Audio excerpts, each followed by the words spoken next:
दोस्तों अगर मैं आपसे कहूँ 2026 में भी दुनिया में आदि मानव एग्जिस्ट करते हैं तो क्या आप मानोगे? ध्यान से सुनना। 17 नवंबर 2018 को एक अमेरिकी लड़का जॉन एलन चाउ अंडमान के एक छोटे से टापू पर बाइबल लेकर पहुंचता है। उसे लग रहा था कि वो भगवान का पैगाम लेकर के जा रहा है, लेकिन अगली सुबह 18 नवंबर 2018 को मछुआरों ने अपनी दूरबीन से एक खौफनाक मंजर देखा। आदिवासी जॉन के शरीर को रस्सी से बांधकर रेत पर घसीट रहे थे। दोस्तों यह घटना 21वीं सदी की है, लेकिन इस टापू पर समय हजारों साल पहले थम चुका है। ये भारत का एक ऐसा हिस्सा है जो कहने को तो भारत का है, लेकिन वहाँ भारत का संविधान नहीं चलता। वहाँ ना पुलिस जा सकती है, ना आर्मी जा सकती है और ना ही वहाँ कोई कानून चलता है। वहाँ ना कोई सरकार है और ना ही कोई वोट देता है। वहाँ सिर्फ एक ही कानून चलता है, जो जाएगा वापस नहीं आएगा। इन्हें नहीं पता कि खेती कैसी की जाती है। ये आज भी जानवरों का शिकार करके और मछलियाँ पकड़ के पेट भरते हैं। इन्हें नहीं पता कि पैसा क्या होता है। इनके पास ना ही कपड़े हैं और ना ही रहने के लिए घर। इनकी अपनी अलग ही दुनिया है, अपनी अलग भाषा है, अपनी अलग ही सरकार है। दोस्तों इस रहस्यमय जगह का नाम नॉर्थ सेंटिनल आइलैंड है।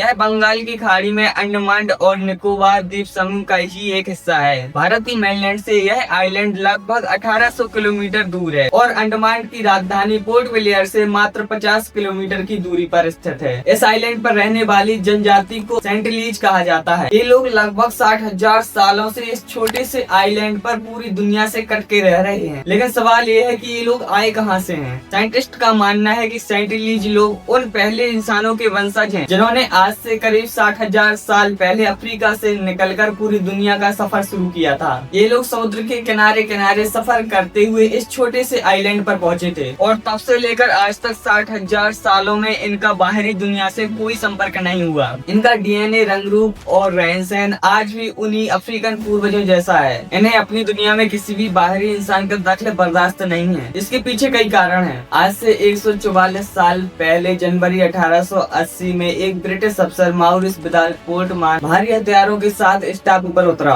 और उसने वहां से एक बूढ़े कपल और 4 बच्चों को किडनैप करके रिसर्च के लिए ले गया। पोर्ट ब्लेयर शहर पहुंचते ही बूढ़ा कपल बीमार पड़ गया और कुछ ही सप्ताह में मर गया। इसी डर से अंग्रेजों ने बच्चों को वापस उसी जंगल में छोड़ दिया। शायद उन्हीं बच्चों ने बताया होगा कि हमें इंसानों से खतरा है और शायद यहीं से वो लोग इंसानों को अपना दुश्मन मानने लगे। मार्च 1974 में नेशनल जियोग्राफिक की टीम वहाँ एक डॉक्यूमेंट्री बनाने गई थी। उनके डायरेक्टर की जांघ में एक लंबा तीर आकर के लगा और उन्हें वहाँ से जान बचा करके भागना पड़ा। लेकिन दोस्तों इतिहास में एक ऐसा दिन भी आया जब उन्होंने कोई भी तीर नहीं चलाया। 4 जनवरी 1991 को भारतीय वैज्ञानिक टीएन पंडित की टीम इस आइलैंड पर पहुंची। लेकिन इस बार मिशन में एक बड़ा बदलाव था। टीम में एक महिला मानव विज्ञानी भी मौजूद थी, जिनका नाम डॉक्टर मधुबाला चट्टोपाध्याय था। टीम अपने साथ नाव में बोरियां भरकर नारियल ले गई, क्योंकि इस आइलैंड पर नारियल नहीं पाए जाते थे। टीम ने नारियल फेंकना शुरू किया। उन्हें देखकर किनारे पर खड़े हथियार लिए आदिवासियों ने बिना हमला किए पानी में नारियल उठाने के लिए आ गए। लेकिन तभी किनारे पर खड़े 19-20 साल के एक आदिवासी लड़के ने तीर तान लिया। लेकिन उसके पास खड़ी एक महिला, जो कि शायद उसकी माँ थी, उसने